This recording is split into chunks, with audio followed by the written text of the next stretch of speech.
not seeing them tracking at 70, 80 plus miles an hour with their lights and sirens, code 3. But they're following on the ground or staying in the neighborhood, and it seems like now on Santa Monica Boulevard that he's staying on the west side. Is he going to get on the freeway is one of the questions. So we're approaching towards the 405, and now we're pulling into a parking lot now going or an alley. It looks like an alleyway there, a narrow alleyway there, and I'm pretty certain that the suspect at least sees the light of sliding right across that vehicle. That may have made contact. That is really narrow. And this is such a dangerous situation for a pedestrian who doesn't know what's happening, walking, a half a block away, and it just comes upon them immediately. And that's the danger in all of this. And that's why they need to bring this driver to a halt. There you saw that one unit on the ground. That's what I'm talking about. They're in the area. They know that this is happening. And I saw that SUV, LAPD SUV, at that intersection there. Not with lights and sirens on, but standing by. Sepulveda, back on Sepulveda now. Alex, Christine. Well, and one of the advantages of it being nighttime, not only do pedestrians or other folks hear the sound of the helicopters above head, which certainly makes you think what's going on here, but they are able to see that night. What up, 702? Which Rick has talked about, shining down. Yeah, I already on know this what we vehicle, got going on right which now. gives you a sense. Maybe there's LA a pursuit just that's doing happening LA here, things. and maybe it gives some of these folks Hell yeah. at least caution or think about. This might be a long one Let me too. be aware of my surroundings here as I walk, and maybe not look at my phone. So it is now 6 o'clock. Welcome to the Fox 11 News at 6. We are doing special coverage of a pursuit on the west side of Los special Angeles, coverage, now people. going under the 405 freeway. 405. Good evening. I'm Alex West on Olympic. I was gonna go out for a nice drive tonight, but who spent many years in this is Skyfox funner. overhead, knows these streets well. Rick Dicker, we've covered a bit of territory here since we started following this stolen vehicle, Mercedes work truck. Where are we now? Just a few blocks away from where you two By are. us. On Bundy Drive there. Maybe he's a viewer. Sawtelle, that's right. Sawtelle passing Olympic there, and Sawtelle's really jammed up. Look, and he's getting edgy now because he's got some cars to meander through, and this is again. He this said is such a busy meander. part of Meander Los through. Angeles. If you live in the area, work in the area, you know it. There's the metro lines there. There's the 405. Sawtelle paralleling the 405 there on the west side, and this Mercedes, this 2017 Mercedes work van, continues to rip down surface streets of West Los Angeles, trying to evade police, 80 miles an hour now. There's the 405 and the 10 freeway interchange there. Now heading back southbound towards Culver City, towards LAX. As you mentioned, Christine, that's where this pursuit was first picked up. Well, with it beginning to get dark out, I'm a little less worried about people out on the streets, perhaps walking their dog or taking a stroll. With it How is she a little less worried? Hey, what's up, Jay? Less of that, but we did have pedestrians out there, and it was very scary to see this driver pass through intersections where you saw somebody walking across the street. I'm wondering, Rick, if this person is trying to find the freeway on-ramp to get back on the freeway. Sometimes they're on more like side streets. That's, not necessarily like a major street in this area. And just seeing the erratic behavior, I'm not sure what the suspect is thinking, and that's what officers have to do. He made a turn onto from National onto Sawtelle. Now he's heading on Butler Avenue, and this area is just to the east of Santa Monica Airport, heading towards the Mar Vista area of Los Angeles. Still close to the 405, but now a good distance in terms of a few blocks away from any opportunity to hop back on that 405 freeway. But you can really notice darkness is falling here in Southern California. Now on Rose Avenue there on the west side, through very busy residential streets at times. There's still going to be people out, cars, and again, even though they've just backed off, they're not chasing him with a lot of units, lights and siren. He still continues to act like they are, and perhaps it's just knowing that night sun is on him and that LAPD airship's tracking him. And, every pursuit we cover, drivers have varying degrees of desperation. Sometimes they will, in fact, stop at stop signs or stop at intersections and obey most of the rules of the road other than trying to flee. This is a driver who is consistently blowing through stop signs, blowing through intersections, which makes this even more dangerous for everybody around and increases the likelihood that there could be some sort of catastrophic crash here, which is what's especially concerning. And Rick, as you've pointed out so many times, when this driver is eventually caught, most likely, and is eventually charged, most likely, they will go back, roll through this footage again, and count each and every one of those stop signs that he's going through, including that one right there. On cue. There you go. That's right, Alex. They can write this individual up for all of that. And there's that LAPD helicopter. There's that night sun shining down on the suspect there. And here's a vehicle, a narrow little, sliding through there, busting through that stop sign on Palms Boulevard. So staying generally on the west side in the Palms area, on either side of the 405 freeway there, through another stop sign. And you're right, now he's into a little bit of a predicament here, and this vehicle, this sedan, is just going at speed, crossing over the line there against oncoming traffic. And LAPD is watching every move, and they're going to have to make a decision. If he continues to drive erratically like this, making a left turn, narrowly missing that vehicle coming in the opposite direction on Palms Boulevard. What it must be like for the mindset of the driver to be driving this kind of vehicle in a pursuit, fleeing police with that night sun overhead, to be there on those surface streets where there are neighbors and residents and the concern of hurting people compared to being on the freeway there. You know, police take that mindset into perspective, too, as they're doing this pursuit. I don't know how much they know about this driver. It's said to be a stolen vehicle. Do they know if there's any kind of weapon involved? How much do they know about the person? They might know who the person is. They might not. And the stolen vehicle nature makes it even more complicated because usually you're able to run a license plate and get a sense of who that driver might be. Obviously, if the vehicle is stolen, then the license plate doesn't necessarily give you good info unless the person that the driver stole it from got a good look at who that person is. And just from experience, Alex and Christine, in situations like this, where I've seen pursuits like this, there are times, the majority of times, but not all the time, because every suspect's different, their mindset is different, that if they see that there are not any officers on the ground trailing them, they may just decide to bail, to foot bail, to pull the car over randomly at any location and just get out and try to evade police, especially knowing that, okay, the helicopter's overhead, but I could perhaps duck and cover somewhere and get away from this. And on average, about 18% of pursuits do end with the suspects getting away in the Los Angeles jurisdiction, LAPD. A narrow alley there, and you can see slowing down. That LAPD airship still up, though, tracking this. And we often see that work in underground parking lots or other places where the view of the shopper is impeded, and if there aren't police cars right behind, that seems to be the scenario where drivers are able to get away. Sometimes.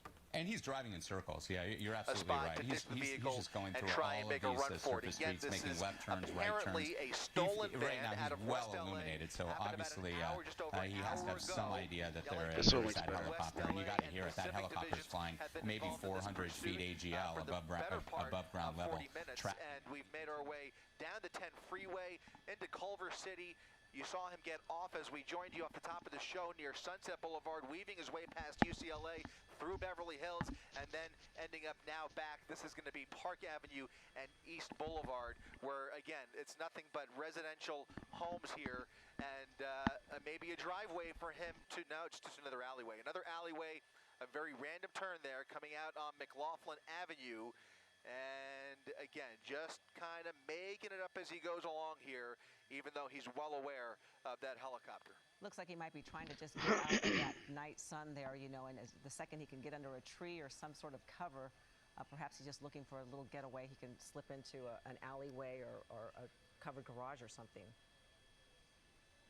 Yeah, I mean, you saw a couple of buildings. They may not have had the garage door open. That might have, you know, it's hard to say. I haven't even seen many apartment complexes for him to have the opportunity to really pull in and hide. You see he's finding these alleyways, but he's not using the opportunity to dump the vehicle. Now here's another officer who's trying to keep, you know, trying to keep up with the helicopter, who's calling the shots out from above, but all they could do is kind of surround the area until the watch commander gives the go-ahead to close in on him once again and try and bring this pursuit. First, you have to put it back into pursuit mode, hope that he gives up, but then you can maybe think about using a pit maneuver or setting up for a spike strip. But with this tactic, you don't have the luxury of using any of those things. You're just kind of hoping that he calms down, hoping he eases up on the gas pedal and finds himself in a dead end or, another way to bring this to an end. But you see, there are officers in this area, and you see the sirens on there. That tells me they may have given the go-ahead to put this back in pursuit mode. We'll see if they try and catch up with him here. But once he saw them, you saw that. Once he saw them, he definitely sped up right there. So he sped up he's on Washington Place, coming up on Grandview Boulevard, taking these intersections. That was a green light, but still taking that intersection in excess of 70 miles per hour down Washington Place through a red light here. No cross traffic, but again, that would be a very dangerous situation if there was anybody crossing that street. And you see him now doing whatever he can to get around this traffic, and that is most likely why they put it in tracking mode in the first place, because there is a sense that this driver is desperate and dangerous. Yeah, and since he is so random about the way he is driving, they can't really set up ahead of him to set up a spike strip, and he's going way too fast. It's pedestrians on the street. People crossing, people crossing the street. Very random turns. To your point, David, takes away the option of a spike strip. The only hope is that you can get a unit close enough, whether by happenstance or whether you triangulate a unit in here to get that pit maneuver. If there's a possibility, if he slows down enough, you could try and, fishtail the back end of that van. But again, those vans can behave very unpredictably too. So you have to have just the right conditions. If they can get somebody up behind them, just the right conditions without any innocent pedestrians or any other bystanders in the way to try a pit maneuver on a van like that. But in the meantime, you can see the situation is getting darker as the sun has now gone down almost completely here, and he's basically relying on those street lights.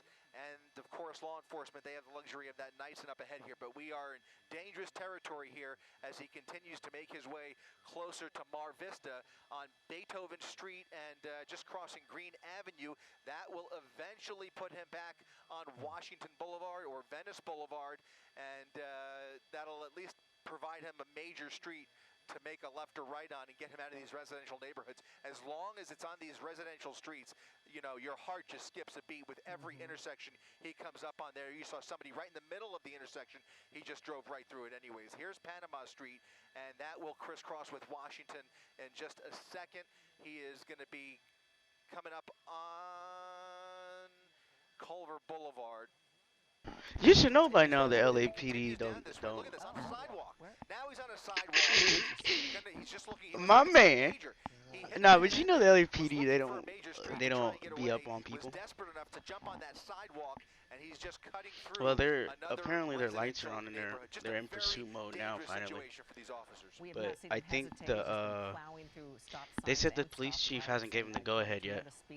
Also. It does. It makes your heart stop. You worry about. So far this has been going on for about 6 minutes. The suspect he's over. something in his left arm, jumping out of the vehicle, and he's running through a set of homes at the end of McConnell Avenue. That, I believe, is going to be a riverbed, if I'm not mistaken, on the other side of those homes right there, and we'll see if that night sun can track his go back to the car. There he is. He's running down the bike path. That bike path parallels the riverbed there. He is running down that bike path, looking for a hiding spot, clutching something in his left hand. We're going to have to come around the other side. Run, Gilbert. Behind that tree, running down this bike path. He's going to run out of steam here. Looks like he's got a backpack. No chase. Now swung on his back as he ditched that vehicle, looking for a spot to hide at. Now I think he's going to take the dude's bike. Call it quits here in just a second. Just a matter of time before they can get a unit in this area. But considering the fact that the guy on the bike is following him, street, that's going to pose a challenge for those cruisers to get into this area here.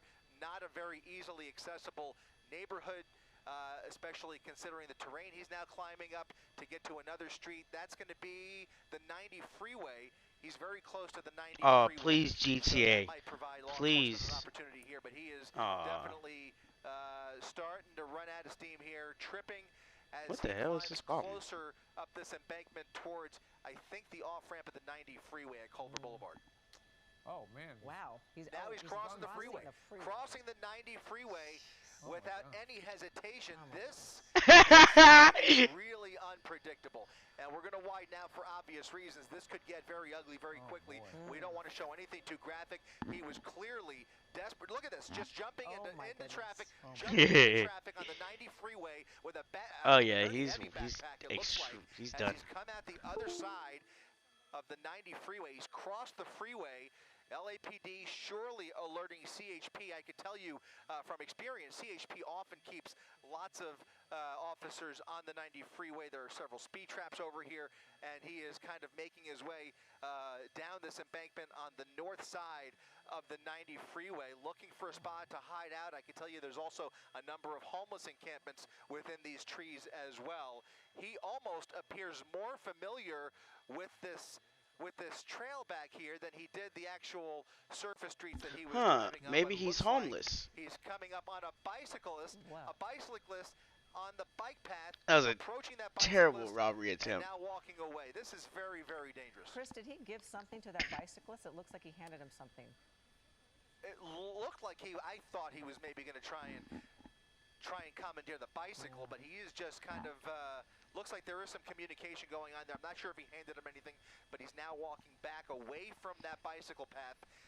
Definitely slowing down. Hopefully that gives that big-ass backpack is not helping. Get somebody over here, but it is, it's a tricky situation. They should have good eyes on him from above there, and that helicopter, I believe, is equipped with infrared. So they're going to track him through the woods here, just north of the 90 freeway, near Culver City. And a sad ending to what could have been a good chase. Just kind of going for a walk now, looking for a place to hide. And he's got a fence there blocking him. He could either go out over it or around it. He does seem to be in a little bit of a no man's land. I really think he was trying to convince that biker to give him his bike to see if he could continue to get away. Obviously, the guy on the bike was not having it. And as you mentioned, the fact that they have infrared in the helicopter, more than likely, here comes police. Yep. So police have now pulled up along the side, the shoulder of the 90 freeway, and now they're going to try and work their way through this vegetation to get towards that fence. That's I don't know.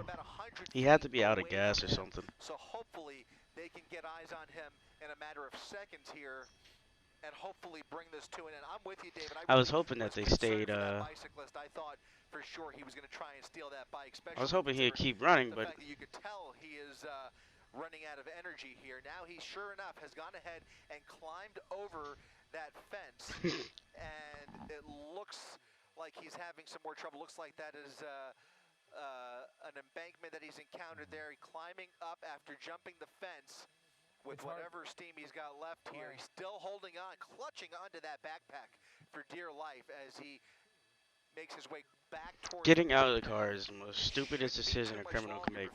I mean, getting out of the car. Officers can climb through here, but of course they don't want to put themselves in any danger.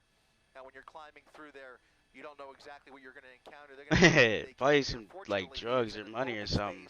Where that airship has good visibility on him, and they are going to use that night sun to follow him until those officers, those look like three, perhaps CHP officers, that were able to pull they ain't over going to be playing. I can't tell for sure whether it's CHP or LAPD, but they look like CHP officers that are now, I don't know if they're going to try and jump that fence or if they're going to try and bring units in from a different angle here, but certainly it looks like they've got a good shot of him in this clearing. Yeah, and he's exhausted too. I mean, he's barely moving now. He doesn't have a whole lot of fight left, and he's going up those steep hills. He may still be going uphill. It's so difficult to tell from, obviously. That's what I'm thinking. This was the worst place he can go to, and he's walking. He doesn't seem to be moving very fast either. So carrying that backpack, which does seem to be. I think he dropped the bag. Well. Oh, did he drop it? I think he abandoned it. Yeah, I think he abandoned the backpack, dropped it. It was too heavy for him. He was clutching onto it as long as he could, and now it's just a matter of looking for a spot to hide and get away here. I mean, he's just kind of meandering through here, and he likely knows how to do at this point, but he's just, yeah, I mean, I can't tell. Can we widen out, Rob? I just want to see if those officers are making any attempt to come down here. It looks like there's a bicycle officer on that bike path. Here How did you see a black cruiser on the bike path, and that will I didn't see the black bag. I only saw that big ass one. Hopefully, that might be a fence. That officer might have to jump a fence, though, if he's going to get to him. That's a problem. So there's a fence dividing that bike path and this clear. Looks like that officer as well. Yeah, officers coming out. He does not care about orders. They obviously can see the suspect now, and we'll see if he decides to cooperate here, despite that fence in the way.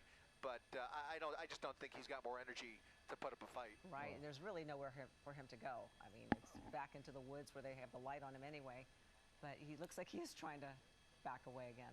Stubborn. Yeah, here they come. They're gonna jump that fence. They're gonna jump the fence. This should come to an end here in the next few seconds. Officers jumping that fence, approaching that suspect from two different angles. Guns trained on that suspect, refusing to comply here, not showing those hands. They're gonna tackle him to the ground, and that will be the end of this pursuit. I've got to tell you though, Ellen and David, that car chase was just so stressful, so many close calls, such a dangerous driver behind the wheel. It could have been so much worse. So this really, despite the games at the end there, it couldn't turn out much better. Yeah, thank goodness. Chris Christie and Air 7, you've been great. Thank you so much for that. You got it. All right. Well, while the rest of the country is frozen solid, we have it 72 degrees here. It's a pretty nice day. We're gonna be yeah, we're still going crazy. All right, everybody. That was the police chase. I'll be getting the next one too. Yo, thanks for showing up.